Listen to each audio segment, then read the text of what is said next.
Çində bir evli cütlük var imiş. Uzun müddət bunların uşağı olmur. Nəhayət kişinin 55 yaşı olanda bunların bir oğul evladı olur. Çox sevinirlər bu uşağın olmasına. Sevincləri çox uzun çəkmir. Bu kişinin arvadı avtomobil qəzasında həlak olur. Ata bu öz körpəsinə həm ana, həm ata olur. Həm də çox gözəl atalıq, analıq edir. Onun qayğısını çəkir, öpüşlərə qərq edir. Onunla vaxtını keçirir. Onun hər cür qayğısına qalır. Deyir, vaxt tez keçər. Vaxt olur, oğlan böyüyür, evlilik yaşına çatır. Kişi bu oğlunu evləndirir. Çin adətlərinə görə oğlan yoldaşını da götürüb başqa yerdə yaşamağa gedir. Amma gedərkən atasına telefon tipli bir qurğu düzəldir.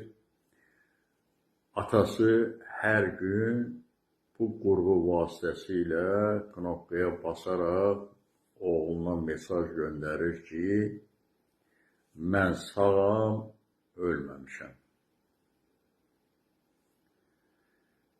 Uzun müddət oğlan atasına baş çəkməz, ondan xəbər tutmazdı. Atası çox yaşlı olduğundan artıq gün gəlir, o ayağa qalxa bilmir.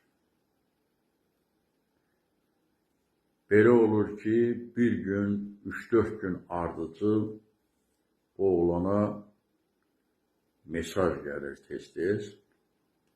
Ancaq oğlan buna fikir vermir, saymamazlıq edir.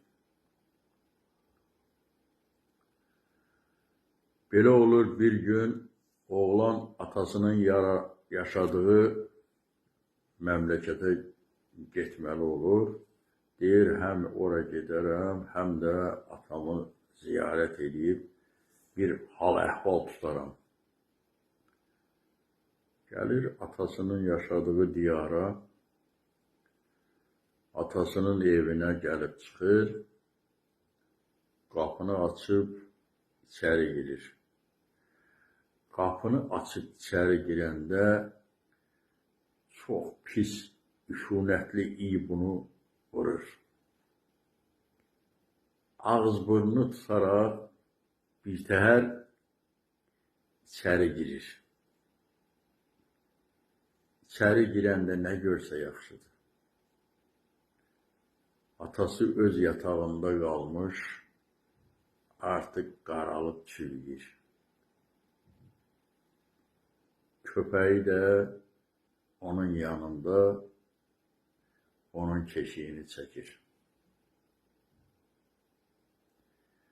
Oğlan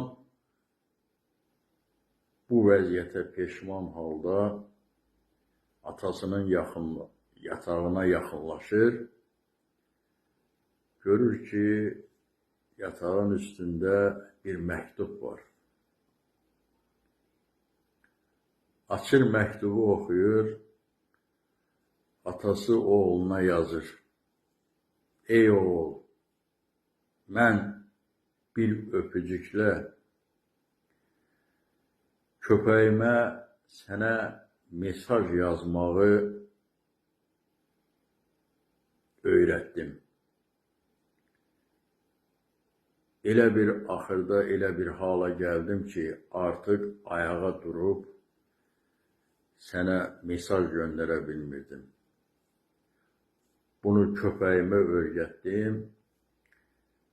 Köpəyim gəlib sənə mesaj göndərirdi ki, mən sağam, ölməmişəm. Hər mesajı göndərəndən sonra köpəyim mənim yanıma gəlirdi, mən onun üzündən öpürdüm. Beləliklə bir öpücüklə köpəyim hər gün sənə mesaj göndərirdi. Çox təəssüflər olsun ki, bir öpücüklə mən köpəyimə sənə mesaj göndərməyi öyrətdim. Amma öz evladıma minlərcə öpüş verdim. Onu oxşadım, boya başa çatdırdım. Onun mənim qayğıma qalmasını öyrədə bilmədim. İndi ey cavanlar, sözüm sizədir. Evinizdə olan yaşlıların qədrini bilin. Onlara qayğı göstərin. Qayğılarını çəkin. Çünki vaxt gələcək, siz də yaşlanacaqsınız. Siz də onlar kimi qocalıb əldən düşəcəksiniz. Sizin də kiməsə ehtiyacınız olacaq. Onda sizin də evladlarınız sizin qayğısına qalacaq. Evladlarınızın sizin qayğınıza qalması üçün onlar gözünü açıb sizin evdə valideynlərinizə necə münasibət göstərməyinizdən asılıdır. O bizim bir misal var. Deyər, nə atarsan aşına, o da çıxar qaşığına. İndi siz də böyüklərə necə münasibət göstərirsinizsə, evladlarınız da sizə həmin münasibəti göstərəcək. Diqqətinizə görə sağ olun.